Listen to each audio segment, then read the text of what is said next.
I'm on safari in Zambia. One of the things I'm doing here is testing out these new second generation digital binoculars.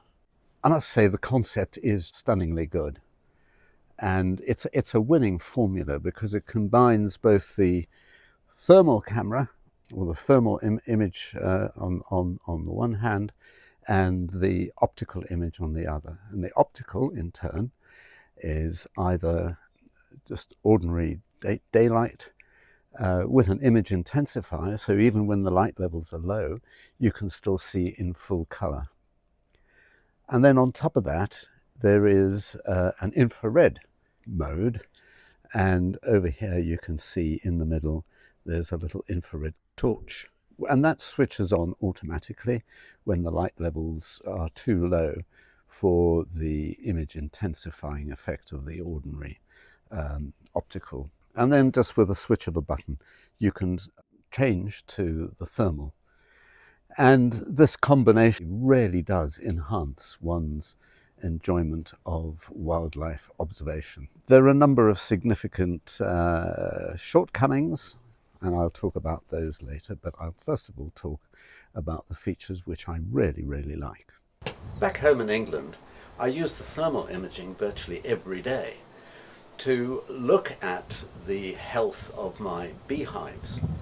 It's very easy to see the bees flying around, but you can do that with ordinary binoculars. But what I particularly do is look at how much heat is coming out of the ventilation hole just below the eaves of the hive, and that gives me an indication of how healthy the colony is inside the hive. The magnification goes up to 22, which is very good, and in the normal course of events, if you've got a pair of, for example, astronomical binoculars at 22 magnification, they're very difficult to use because of the shake that you get. You do need to download the latest software to get that enhanced image stabilization.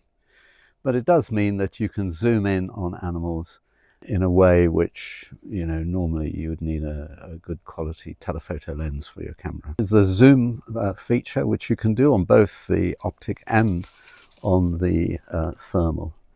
And it's that combination of just with one click of the button, switching from one to the other, which is so amazing.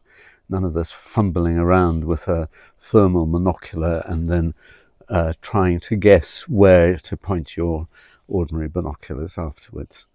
Just so superior to the experience of ordinary binoculars. Then there are a whole load of other features which make these quite extraordinary. You can take a photograph, you can take a video with sound recording, and you can also, through a Wi-Fi connection on your smartphone, you can watch what somebody else is looking at. With the binoculars, you just look on your phone. This is an optical image of a lion caught in the headlights, and this is the same lion using the thermal camera. This hippo has a scar on the back, which shows up as a hot spot on the thermal image. Some of the hippos were covered in scars.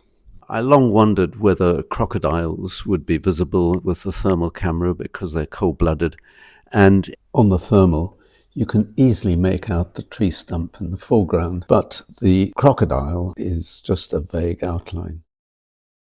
The battery lasts quite a good length of time. I'll talk now about the shortcomings of this particular model. The one that annoys me the most is that on video setting it shoots at 30 frames per second. So if you're panning a shot and then you look at the video afterwards, it's very jerky.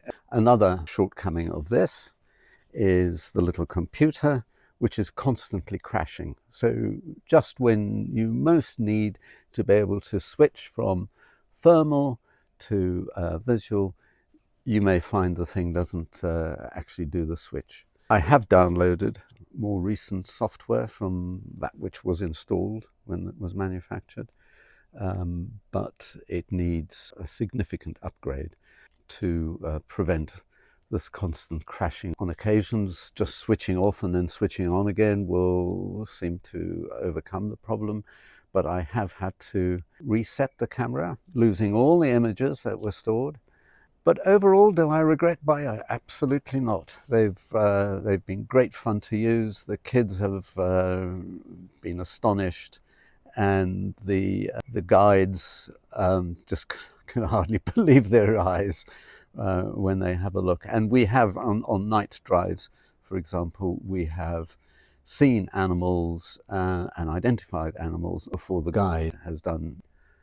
So I can recommend them if you can afford them.